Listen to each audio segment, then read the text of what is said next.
I'd like to hear that from Mr. Ryan.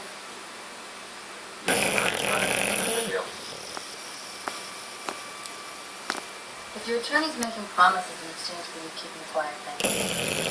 And if you're knowingly taking the fall for somebody else, then you're breaking the law. It's called obstruction of justice. Allows us to tack on more time.